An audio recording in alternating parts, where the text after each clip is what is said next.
Hello बच्चों, कैसे हो? उम्मीद करते हैं आपकी नीट की तैयारी अच्छी चल रही होगी।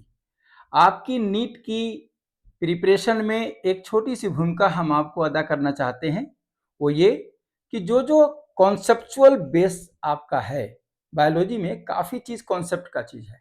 जैसे मॉलिक्यूलर बायोलॉजी में ट्रांसक्रिप्शन, ट्रांसलेशन, रेप्लिकेशन, ये सब काफ़ी कॉन्सेप्चुअल है। तो उसमें आपको हम आज बताने वाले हैं ट्रांसक्रिप्शन। और ट्रांसक्रिप्शन में आपको हमने पहले क्लास में बताया था ट्रांसक्रिप्शन प्रोकैरियोट्स में कैसे होता है, मतलब बैक्टीरिया के अंदर में कैसे होता है। अब हम बता रहे हैं आपको कि यूकैरियोट्स में कैसे होता है। ठीक है, तो यूकैरियोट्स में और प्रोकैरियोट्स में अंतर क्या है? जो बेसिक डिफरेंस है वो है उसके न्यूक्लियस का होना। तो यूकैरियोटिक जो न्यूक्लियस है वो क्या होता है, काफी वेल ऑर्गेनाइज्ड होता है, वेल डेवलप्ड होता है। और जो प्रोकैरियोटिक उसमें ऑर्गेनाइजेशन नहीं है, मतलब उसमें न्यूक्लियर मेम्ब्रेन नहीं है। तो यहाँ पर अंतर क्या है? सारा प्रोसेस वैसा ही रहेगा कि जो डीएनए के अंदर इंफॉर्मेशन है वह इंफॉर्मेशन आरएनए में आएगा और आरएनए से फिर प्रोडक्ट में मतलब प्रोटीन बनेगा। तो प्रोकैरियोट्स में तो कुछ था नहीं। प्रोकैरियोट्स में आराम से आरएनए पॉलीमरेज था और फिर वहां पर सिग्मा फैक्टर उसको रिकॉग्नाइज करता था, फिर रो फैक्टर जाके टर्मिनेशन करता था। यहाँ भी सेम कहानी है, इनिशिएशन, इलोंगेशन और टर्मिनेशन। लेकिन फर्क क्या है? फर्क है इसके एंजाइम का। इसका जो एंजाइम है वो 3 प्रकार के एंजाइम होते हैं, right? RNA polymerase 1, RNA polymerase 2 और आरएनए पॉलीमरेज 3। तो आप देखते चलेंगे एक एक करके, बहुत आराम से समझते चलेंगे। ठीक है, तो पहला हमने आपको जो बताया था, इसमें क्या लिखा हुआ है कि प्रोसेस ऑफ कॉपिंग। सेम चीज कहानी वही है कि आरएनए का जो इन्फॉर्मेशन है वह मतलब डीएनए का जो इन्फॉर्मेशन है वो आरएनए में जाएगा। ठीक है कि नहीं? तो वो तो बात क्लियर है कि कॉपिंग ऑफ क्या है, information from DNA to RNA, ये बात क्लियर हो गई। अब यहाँ जो हमने आपको बताया कि इंपॉर्टेंट बात क्या है कि जो यूकैरियोटिक सेल है उसके अंदर में न्यूक्लियस है, मतलब कि ये जो सेल है इसके अंदर में यहाँ पर न्यूक्लियस है, ये न्यूक्लियस है। अब इस न्यूक्लियस के अंदर में आपका क्या है? न्यूक्लियस के अंदर में ही आपका ये डीएनए है, तो डीएनए से आरएनए बनेगा। तो न्यूक्लियस के अंदर में ये मान लो न्यूक्लियस है, तो ये डीएनए था, तो डीएनए से आरएनए बनेगा। तो जो आरएनए बनेगा वह आरएनए इमैच्योर आरएनए होगा, मतलब कि वो हेट्रोजीनस आरएनए होगा, मतलब कि वो नॉन फंक्शनल है। तो अभी जो न्यूक्लियस के अंदर में आरएनए बना वो नॉन फंक्शनल है। अब वहां से ट्रांसपोर्ट होकर के आपको ये साइटोप्लाज्म में आएंगे, यहाँ जो पोर्स है उसके थ्रू यहाँ पर आएंगे। ठीक है, तो इन्हीं बातों को देखना है कि मैच्योरिटी कैसे आएगी। तो मैच्योरिटी आने के लिए भी कई प्रोसेस हैं, वो हम देखते हैं कि करके। तो क्या बोला? इट प्रोड्यूसेस हेट्रोजीनस आरएनए, मतलब as newly formed RNA has many introns, मतलब नॉन कोडिंग रीजन है। तो इसके कारण क्या हुआ कि ये इमैच्योरिटी है, तो इस पर मैच्योर बनेगा। ठीक है, अब देखिए क्या कहा, प्रोसेस क्या है? प्रोसेस वही है, इनिशिएशन, इलोंगेशन, टर्मिनेशन। यहाँ पर आरएनए पॉलीमरेज है जो कि यहाँ पर ये आप देख रहे हैं ग्रोइंग आरएनए है। अब यहाँ पर टर्मिनेशन होते होते यहाँ पर एक आरएनए बन रहा है। ठीक है, तो इसको देखिए, हमने कहा कि इसमें अंतर क्या है? अंतर इतना है कि इसमें आपको आरएनए पॉलीमरेज के 3 टाइप है। आरएनए पॉलीमरेज 1 जिससे क्या बनाएगा, आर आरएनए। राइबोसोमल आरएनए के भी कंपोनेंट्स हैं 28S, 18S और 5.8S। तो ये बनेगा आर आरएनए, कहाँ से? राइबो आरएनए पॉलीमरेज 1 से। और आरएनए पॉलीमरेज 2 से क्या बनेगा? एमआरएनए बनेगा। और आरएनए पॉलीमरेज 3 से क्या बनेगा? टीआरएनए बनेगा। इसके भी कंपोनेंट है 5S आरएनए और एसएन आरएनए। ठीक है ना? तो यहां बन गया ये 3, एमआरएनए, टीआरएनए और आरआरएनए और एसएन आरएनए। ठीक है ना? अपार्ट फ्रॉम 3 आरएनए कुछ और आरएनए बनता है, एमआरएनए, टीआरएनए, और इसके अलावा there is a 4th type of RNA found only in eukaryote, इसको बोलते हैं एसएन आरएनए। ठीक है ना? क्या नाम है इसका? SN RNA. It is involve in the process of pre messenger RNA, pre messenger mature mRNA. ठीक है, तो ये हो गया कि इसके अलावा भी कई बनते हैं। तो अब ये कह रहा है कि इनिशिएशन क्या होता है? वही पुरानी बातें हैं यहाँ पे कि एक जो आरएनए पॉलीमरेज है वह प्रोमोटर साइट पे ऐड करेगा, है ना, ट्रांसक्रिप्शन फैक्टर यहाँ देख रहे हैं आप। और RNA polymerase require protein for initiation, इस प्रोटीन का नाम है ट्रांसक्रिप्शन फैक्टर।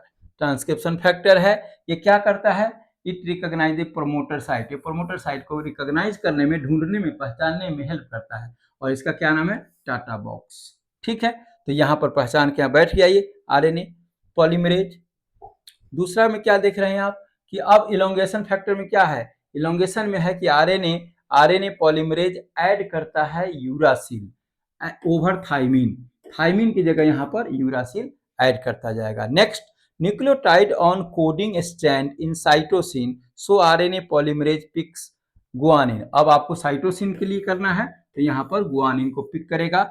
आपको मैंने पहले बताया था कि ये जो जब इलोंगेशन का फैक्टर चलेगा तो बहुत सारे यहाँ पर न्यूक्लियोटाइड्स हैं, है ना, इसमें यूरासिल भी है, इसमें गुआनिन भी है और ये यहाँ पर अटैच होगा। ये देखिए आप यहाँ पर, जैसे देखिए यहाँ पर एक ये है तो यहाँ जाकर के अटैच कर गया ये, ठीक है ना। तो ये क्या अटैच किया, यूरासिल था, एडेनिन की जगह, जो एडेनिन था तो एडेनिन की जगह यूरासिल और साइटोसिन की जगह गुआनिन, यहाँ पर एक सीक्वेंसिंग हो गई। ठीक है, तो ये बातें हो गई इलोंगेशन में।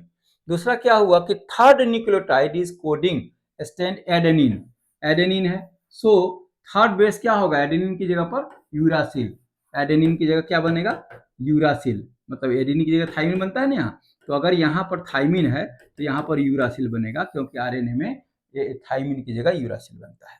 Similarly RNA polymerase keeps adding bases as per complementary, जैसे कॉम्प्लीमेंट्री होता है कि एडेनिन का थाइमिन की जगह यूरासिल बन जाएगा, साइटोसिन का गुआनिन बन जाएगा, तो जो कॉम्प्लीमेंट्री सीक्वेंस हमारा हम लोगों का रूल है उसके अकॉर्डिंग यहाँ पर ये बनता जाएगा। क्लियर बात हो गई। आइए अब यहाँ टर्मिनेशन का है, तो टर्मिनेशन फैक्टर में क्या है, यहाँ पर एक टर्मिनेशन प्रोटीन आएगा, है ना, जैसे वहाँ पर रो फैक्टर था इसमें प्रोकैरियोट्स में, यहाँ टर्मिनेशन फैक्टर आएगा और तब जाकर टर्मिनेशन साइट पर ट्रांसक्रिप्शन रुक जाएगा और आरएनए रिलीज हो जाएगा। तो ये termination protein stop the transcription process. अब यहाँ पर ये ट्रांसक्रिप्शन, ये टर्मिनेशन प्रोसेस था, ये आरएनए पॉलीमरेज था और ये आरएनए निकल गया। तो after the termination the RNA polymerase dissociate along with termination factor and RNA are released. बस खत्म हो गई बात, इतनी ही बात होती है। अब यहाँ पर प्रोकैरियोट, ये यूकैरियोट्स में आरएनए बन जाना काफी नहीं है, वेरी इंपॉर्टेंट। आरएनए तो बन गया लेकिन वह आरएनए अभी फंक्शनल नहीं है, अभी बच्चा है वो, समझे ना, अभी बच्चा है, तो उसको जवान होना पड़ेगा। जवान होने के 3 प्रोसेस है। क्या प्रोसेस है, आरएनए जो बना, आरएनए को कहते हैं प्राइमरी ट्रांसक्रिप्ट या नेसेंट आरएनए बोलते हैं इसको, ये नॉन फंक्शनल होता है, undergoing modification to form functional.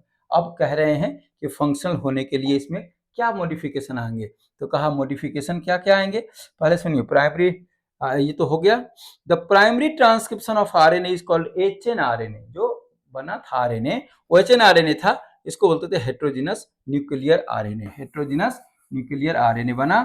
Since it has not undergo modification, it is longer than the functional mRNA, कहा कि ये फंक्शनल नहीं है।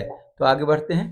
अब कहा कि जो मॉडिफिकेशन के 3 प्रोसेस है, पहला प्रोसेस है स्प्लाइसिंग, स्प्लाइसिंग का मतलब होता है कट करना, दूसरा है कैपिंग, कैप लगा देंगे, और तीसरा है टेलिंग, टेल लगा देंगे। तो ये पूरी तरह से क्या हो जाएगा, फंक्शनल होगा। देखिए अब ये एक्सॉन है, इंट्रॉन है, मैं इसी में समझाता हूँ आराम से, ये समझिए। ये एचएनआरएनए है, मतलब इमैच्योर आरएनए बन के आया था, जिसमें क्या आपको एक्सॉन है, इंट्रॉन 1 है, एक्सॉन ये है और ये। तो पहला क्या होगा कि जो अनवांटेड है, जो काम का नहीं है, उसको हम लोग हटा देंगे, उसको फालतू चीज को हटा देंगे। तो फालतू जो क्या है, it is removal of extra segment, कहा कि जो स्प्लाइसिंग है वो क्या है, एक्स्ट्रा रिमूवल है, हटा देते हैं उसको। कौन कौन को हटा दिया, तो जैसे यहाँ पे आप याद देख लो इसको, एक्सॉन 1 है, इंट्रॉन 1 है, एक्सॉन 2 है, एक्सॉन इंट्रॉन 2 है। तो यहाँ पे हमने तो प्राइमरी ट्रांसक्रिप्शन में यूकैरियोट में क्या किया कि कुछ को हटाते हैं, तो देखो हटा दिया मैंने, किसको हटा दिया, तो हटाने के बाद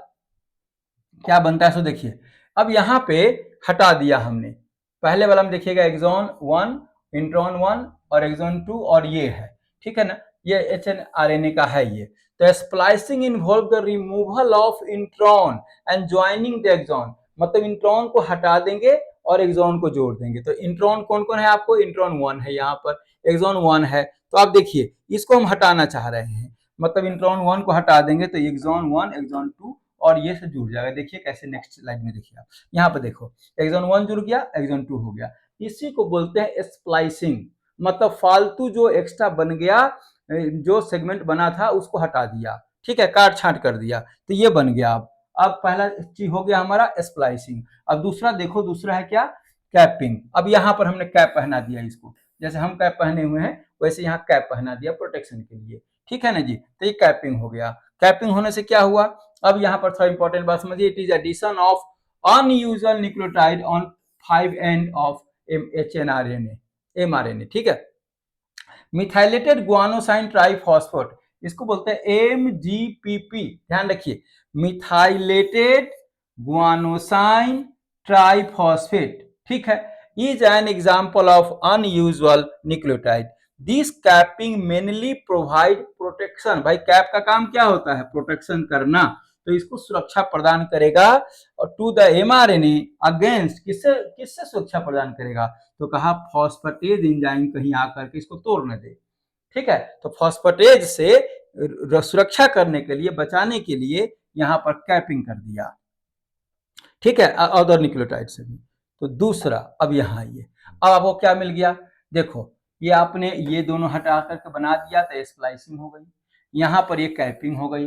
अब तीसरा है एक टेलिंग। टेलिंग जो टर्म है कि टेल लगाना, तो टेल लगाना क्या है, it is addition of poly A tail, 3 prime पे लगेगा, तो ये देखो पॉली ए लग गया, ठीक है ना। तो अब ये क्या हुआ कि यहाँ पर कैपिंग भी हो गई, स्प्लाइसिंग भी हो गई और ये टेलिंग भी हो गई। तो this is now functional mRNA। अब क्या है, after all the these modification finally hRNA become